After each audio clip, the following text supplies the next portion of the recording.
with that, I would like to introduce Yvonne Streit, CEO Emeritus, and now the Brookwood Center for Learning Executive Director. So, Vivian, please go ahead. Thank you, Ashley. So obviously the title of this is The Founder's Story, and Ashley alluded to it. I'm not the founder. I am the daughter of the founder, but in reality, my mother will be on for the Q&A, but she will tell you straight up, she is not the founder of Brookwood, that God is. Okay, so we are going to this is just kind of an overview of what we're going to go through. It's the journey of purpose, which is really the beginning, and then the why, and then the why that got started, got a name and a building, and then it moves into Brookwood and talking a little bit about the mission and vision, and then the inevitable search for land, and how many times do we have a real good idea, but God has a better one. And then we're going to end with how the opportunity just naturally leads to growth. And then I don't think that the internet has enough bandwidth to even capture all of the experiences we've had failing forward. Okay. And then we'll talk about the future, and then some Q&A, and my mother will be on for that. So the journey of purpose started with my sister, Vicki Streit. So it started the day she was born. 1 year after she was born, exactly, she had 28 seizures, perfectly, quote, normal. And y'all are probably like me, using the word normal. You really recognize soon that normal is just a setting on a dryer.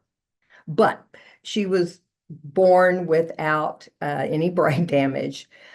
She was diagnosed with mumps, encephalitis, meningitis. And I was talking to Ashley earlier, and the evolution of understanding people with disabilities has just come so far.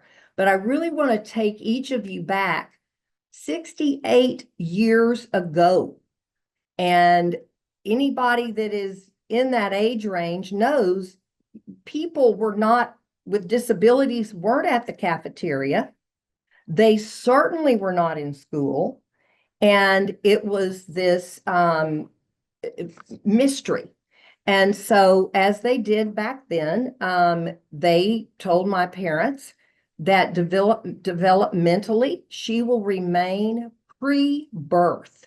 You know, don't you love neurologists who will tell you your child will be that of a 4-year-old?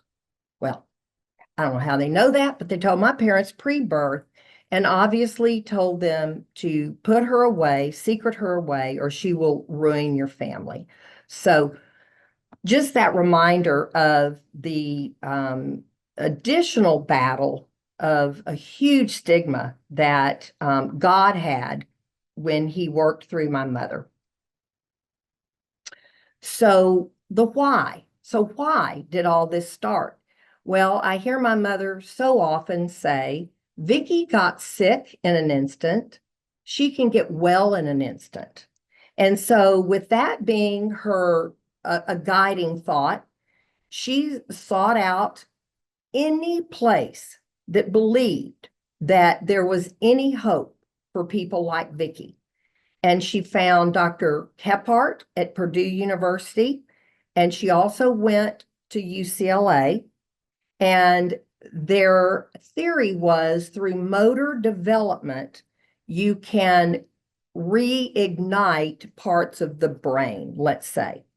So in 1966 through 1972, Mother this one in there yesterday, had a program. Actually, it started in our backyard and grew.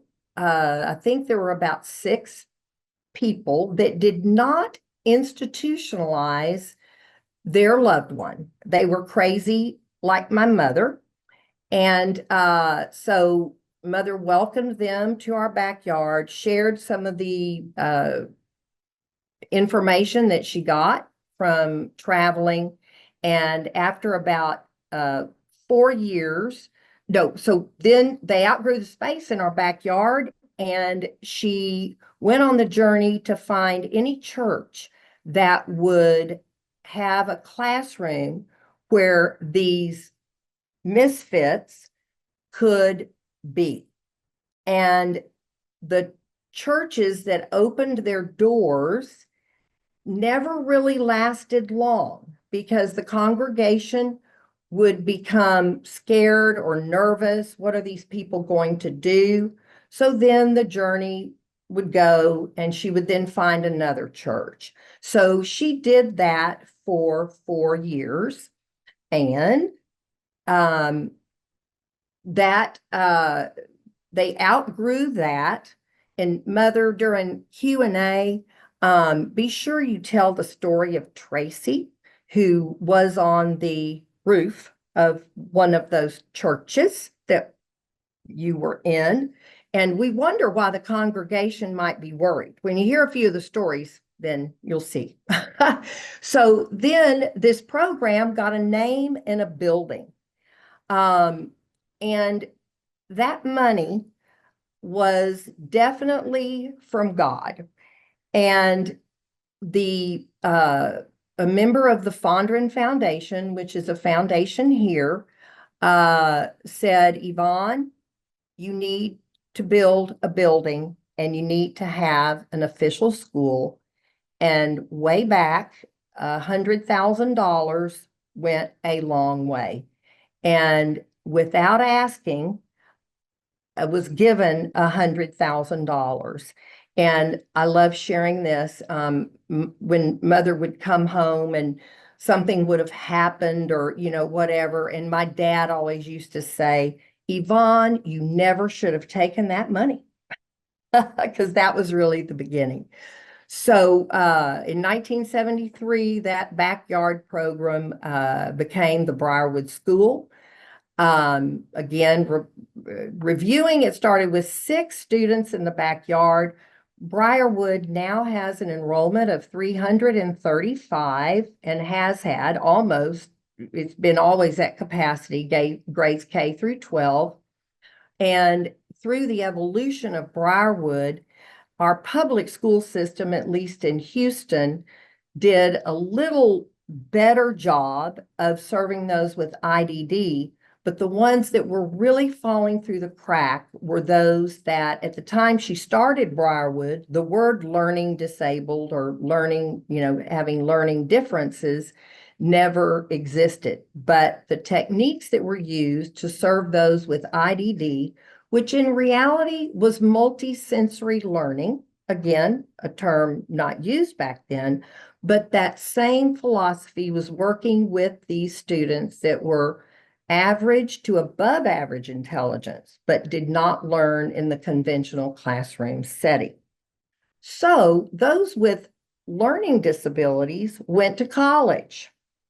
Well, now what for the IDD students? Again, those that began in the program were reaching milestones that no neurologist ever said they would reach. And mother was determined that education could not stop.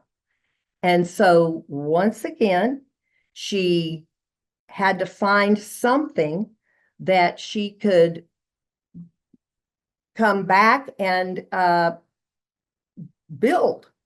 And so this is, we're skipping kind of to the end. This wasn't the mission or vision in the beginning. Again, going back to when the need arose for a country place, then later called the Brookwood Community, the mission was really just to provide a safe place where adults with disabilities would not be ridiculed or discriminated against. And that was at the time about all you could hope for. Through doing that, through we call our adults with disabilities, our citizens, through doing that, learning from the citizens, wait a minute, work is so important. So our mission you can read, and then our vision is to change the way the world thinks about adults with disabilities. So we have kind of coined this term, the Brookwood Way. People that are interested in Brookwood, and I'm going to skip to the very last thing right here. I want everyone to hear loud and clear. You will never hear us say that we are the way to awaken meaning and purpose. We have simply found a way. There are so many incredible models out there, but the Brookwood Way is simply a way. And we have spent some time defining what that is that creates that changed life. And it's God at the center. We do not take government money. And that is just something Brookwood does not do. We are very interested and passionate about those that do take government money. The challenges are different. The challenges remain whether you take government money or not, but we are so grateful to those that do. We have a full spectrum of disabilities. People ask, well, what is the admissions criteria? And it's fairly simple. You cannot be suicidal. If you're suicidal, we feel that we could not keep someone safe. That ratio is just really typically should be 2 to 1. And you also can't be homicidal, meaning we cannot take people that are saying, next Thursday, I'm going to take this baseball bat and knock you out. That does not mean that we do not have some unmet needs. We don't use the word behavioral problems at Brookwood because we feel that those are actually just a way to communicate an unmet need. So we have people a lot of times when they first come who might communicate physically a little bit. So, but we have found that once they recognize that they are celebrated as individuals, a lot of that, quote, behavior is driven by anxiety. And once you really have that sense of belonging, we see a lot of that fade. We want to be, and we are, very economically diverse. And we think of it in terms of the fact that no one is rocking their newborn baby praying they get into Brookwood. And we have some wonderful private schools here.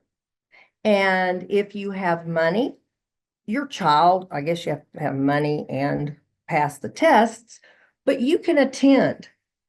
But that is not the way it is when you have a child with disabilities. And so we want to make it affordable for all.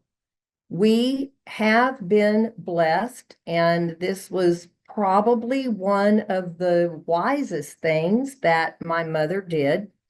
We have never had a campaign, a capital campaign, or built a building that did not include at least 20% endowment.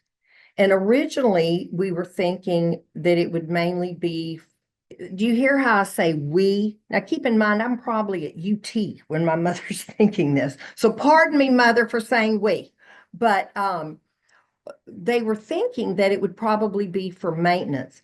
But what we found out is probably many of you have found out is that particularly when you're doing residential, you have to have the staff before you have the tuition coming in to pay the staff. There's got to be intense training, and the same for a work program. And so we always include startup funding and endowment, not just for the building, but also to provide scholarships. Again, we celebrate that individual. We do not believe that our citizens are people that need to be fixed. They are fearfully and wonderfully made in God's image, and we respect that. So she's looking for something. Again, education could not stop for these students like Vicki. So she traveled around the United States and in Europe. And I have a daughter that when she was first finding out what her Meemaw really had been up to while she was growing up, her first comment to me was, "Mom, how did Meemaw do that without the internet? How did she know where to even go?" And Mother, that'll be my question for Q&A. So she knew that we needed land. It couldn't be in Houston. That's too expensive. Couldn't be too far from Houston because it needed to be accessible. And Mother, you can correct me if I'm wrong on this, but I believe you were looking for right around 50 acres.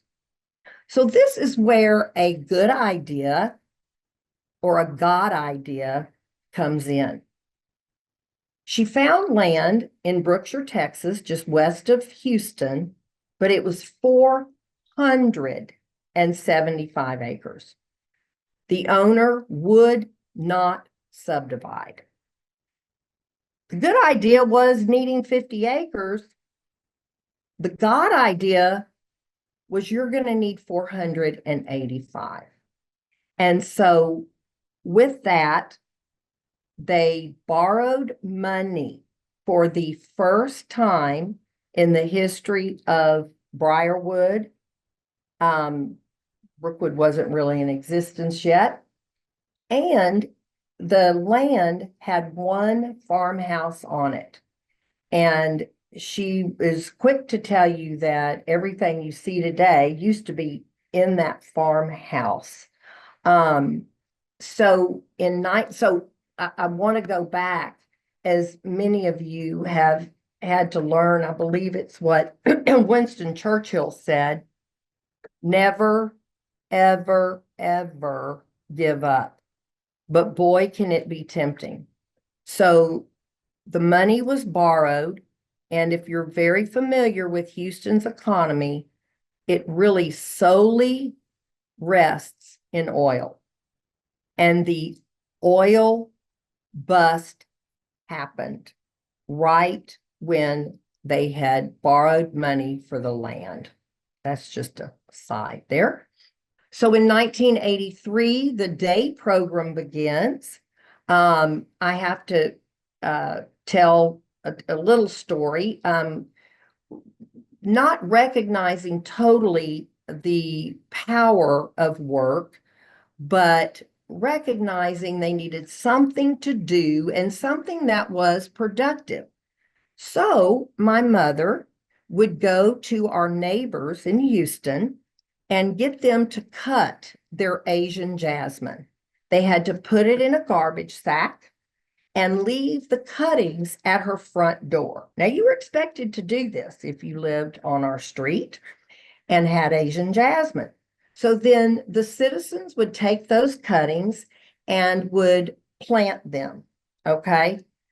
They would grow. Apparently, it's kind of hard to kill Asian jasmine.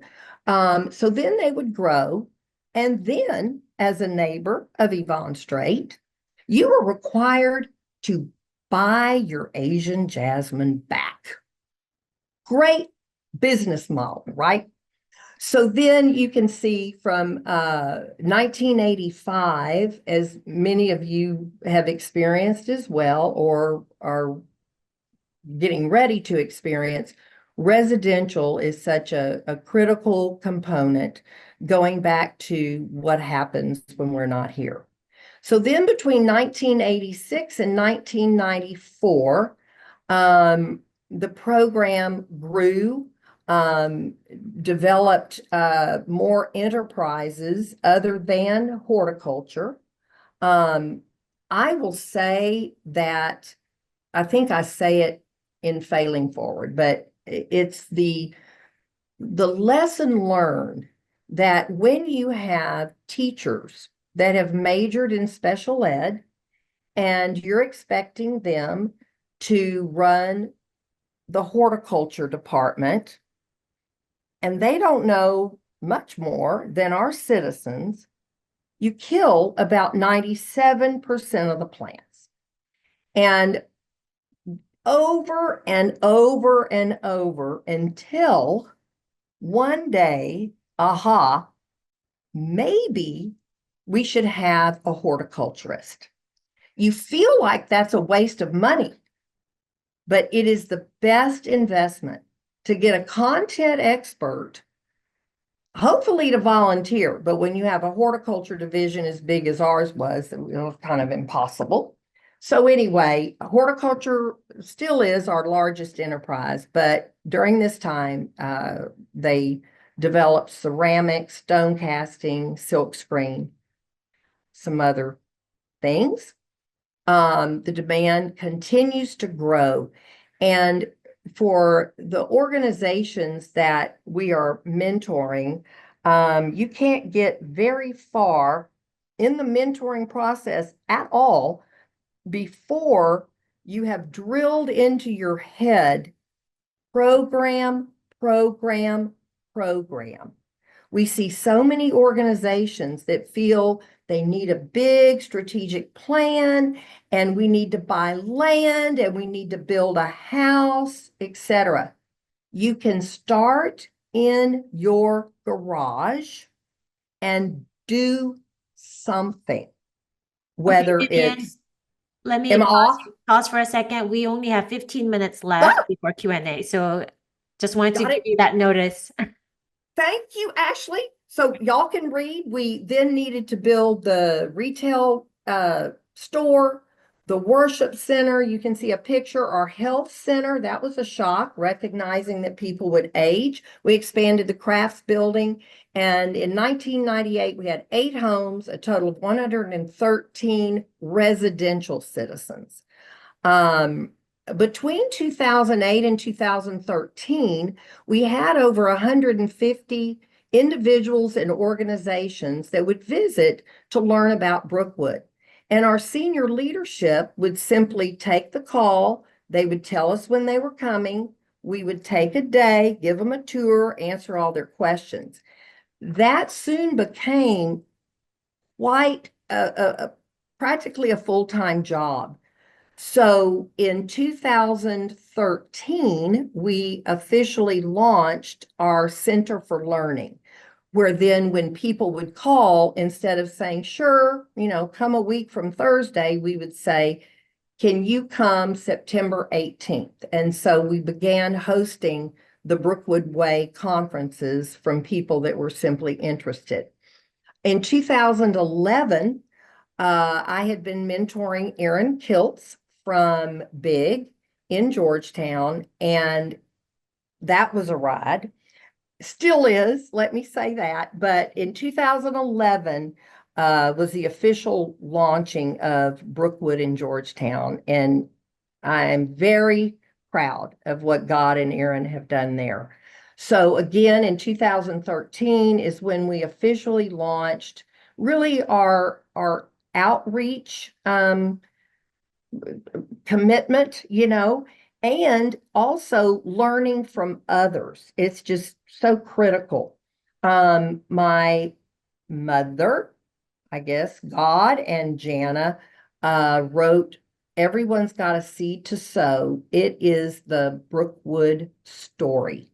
And if any of you all are interested in getting that, you can get it on Audible or Amazon. And we have had an incredible donor that paid for that book to be released. Oh, she's wrote me a note. Let's see what links. Oh, good. The link's there on the last slide. But we will also send you a book because we had a donor actually donate them. So if that's something you're interested in. So we were quite busy during COVID, not realizing it'd be during COVID. And if you come to Brookwood, you will notice that there is not a building named after my mom, or my parents. And we really feel like Brookwood's growth moving forward is going to be helping others with their program, learning from others as well. But the donors, Mother's going to shoot me. Ashley, can you be my shield?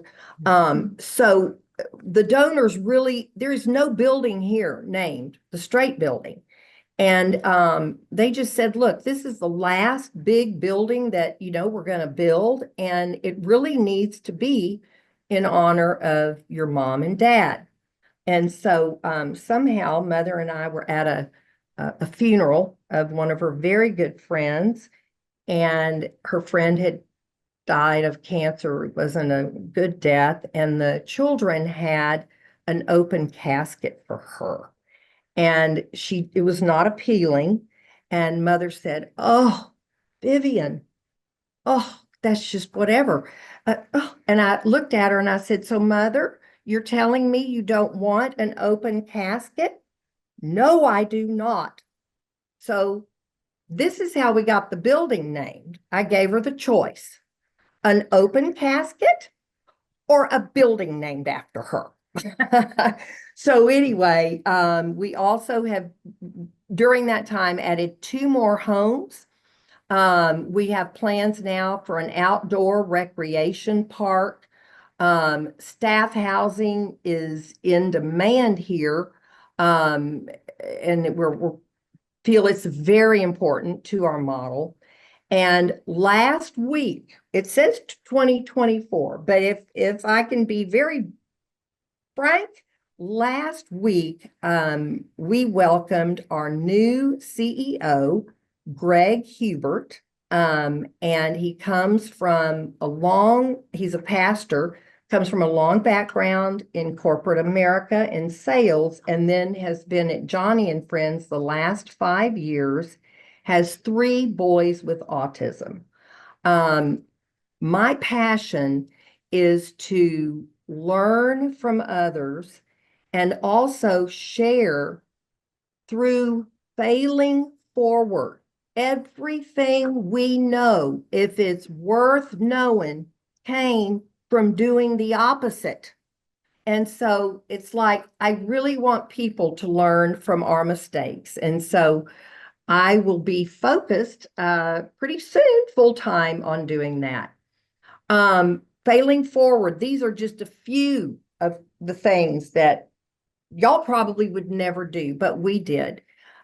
Being a visionary, as my mother is, praise God, you have this vision of this self-sustaining community where hopefully no one would need to pay tuition, but probably in the beginning you would need to. And truly, with the best intentions, felt like tuition would do nothing but go down. Well, oops, that didn't happen. And probably 10 years ago, we recognized everyone, regardless of their need for support, paid the same tuition. So we now have a tuition structure. I would love to get with some of you on this call and find out how you all do that. As we said, even starting way before 2008, people would come and we would share for years when people would say, well, what enterprise should we start first? I would always say ceramics, because we believe everything speaks, and you want to be sure that you're making a product. Now our grid says that a Girl Scout troop can't make. And so it needs to be above your expectations. Now, the one thing we didn't keep in mind was actually how much did it really cost to make a $40 bowl? Once you consider breakage, once you consider how many times it has to go in the kiln that a staff member has to do, et cetera, et cetera. And we recognize that particularly when you're starting out, a bowl that you can get $40 for only costs you $80 to make. So we have gotten wiser in how we do that and get more efficient. So again, that goes back to the financial model for enterprises. And going back to hiring that first horticulturist, there is a need. If you are going to have social enterprises, do not feel that hiring a subject matter expert, a professional in the field, is a waste of money. It is actually what is going to drive that revenue. Okay. So the future, obviously our goal is on sustainability. Sustainability for us, and we didn't put this on here, is our belief in an endowment. It's very difficult money to raise. So any memorial gift that we're given that is undesignated goes to endowment. And we also include it as a part of our capital campaigns. Donors appreciate that. The preservation of culture is critical. We are, part of my job in the Center for Learning is going to be taking what is here in the brain that we kind of do naturally and getting it in a form that can be replicated from generation to generation, and also anything that we can share with others. Succession planning, it used to be a scary word at Brookwood. We now call it second in line, but all of our leadership is always supposed to be thinking about what could happen if the famous garbage truck hits us on I-10. And going back to financial stability, that's practicing incredible fiscal stewardship and an endowment. The big part of our future is really expanding, though, our Center for Learning. We want to offer our space for conferences and seminars.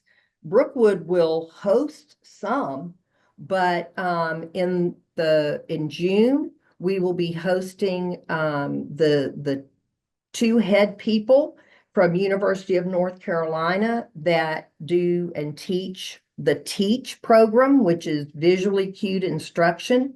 We have had Temple Grandin here twice. We're having a handbells are for everyone. Brookwood, by the grace of God, have developed a computer program where anyone can ring bells pretty much. And as my mother would say, she said, okay, if we have a handbell on, group, we are not going in public till we can play in 3 octaves.